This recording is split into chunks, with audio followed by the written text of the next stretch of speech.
Dubbihimaan ministeera dhimma alaa ambaasaadar Nabiyaat Geetaachon ibsa miidiyaaleedhaaf kennaniin Itoophiyaan roga dippiloomaasii siyaasaa diinagdee fi lammiileetiin torbaanota lameen darbe kana injifannoowwan jajjabeessaa galmeessuu ibsanii jiru. Gama injifannoo dippiloomaasii siyaasaatiin hojiileen hedduun hojjetamuu kan ibsan ambaasaadar Nabiyaat torbaanota dabarsine kana xalayaa muudamaa ambaasaadarota biyyoota adda addaa 24 simachuudhaa fi ambaasaadaronni kunneenis turtii isaaniitiin faayidaa gamlamee irratti Itoophiyaa wajjin kan hojjetan ta'uu dubbachuu ibsanii jiru. Kanneen keessa biyyoonni imbaasii isaanii haaraa Finfinneetti banuun ambaasaadara Itoophiyaatti muudaniitiin erganii jiraachuudhaa fi akka fakkeenyaattis Sloveeniyaa fi Kolombiyaa eeraniin kun immoo lakkoofsa baay'ina imbaasiiwwanii Finfinneetti argamanii gara 137tti kan guddise ta'uu ibsanii jiru.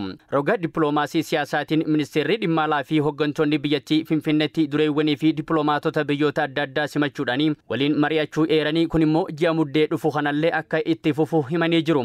Ji'a dhufu kana keessatti yaa'in dureewwanii fi hojii raawwachiiftota gamtaa Afrikaa Finfinneetti kan taa'amu ta'uu eeranii kanaafis biyyattiin qophii haal duree taasisaa jiraachuu ifoomsanii jiru.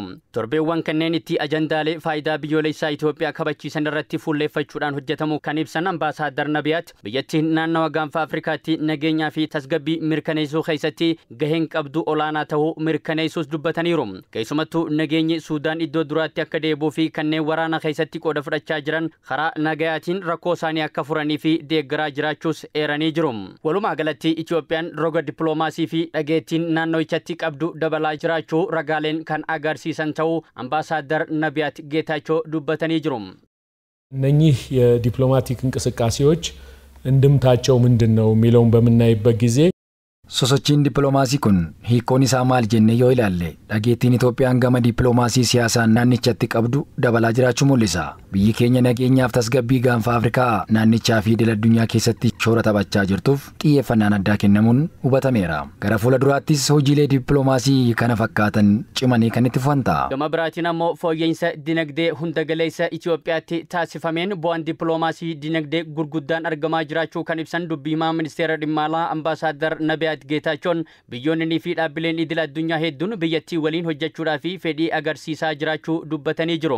Torbeewwan darban kanneenitti damee dippiloomaasii dinagdeetiin bu'aa argame keessaati pirezidaantiin baankii investimentii fi bu'uuraalee misoomaa Eeshiyaa Jiin Lii Kuun Itoophiyaatti daawwii taasisaniin ministeera muummee Itoophiyaa Dr. Abiy Ahmed wajjin mari'achuu akka fakkeenyaatti kan kaasan yommuu ta'u ijaarsa humna anniisaa haaromsaa galmoota Itoophiyaan qabatte biroo fi jijjiirama qilleensaa to'achuu fa'aa irratti xiyyeeffachuudhaan biyyattii wajjin kan hojjetamu ta'uu ibsuu isaanii ambaasaadar Nabiyaat eeranii jiru. Namalees kubbaaniyyaaleen adda addaa 20 ol ta'anii dameelee akka turizimii, maanufakcharingii, qonna, ICT fi albuudaa irratti Itoophiyaa wajjin hojjechuudhaa fi fedhii agarsiisuus dubbatanii jiru. Damee dippiloomaasii lammiileetiin hojii hojjetameenis lammiilee biyyattii Maayinaamaarii fi Libaanos keessatti haala rakkisaa keessa jiran gara biyyaatti deebisuudhaa fi kutannoon hojjetamaa jiraachuu himanii jiru.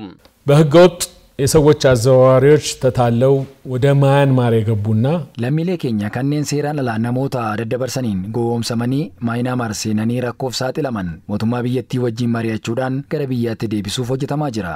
Gama biraatiin lammiileen keenya Libaanositti rakkoo keessa jiran lammiilee 2,000 ol yeroo gabaabaa keessatti gara biyyaa deebisuuf qophiin xumuramee jira.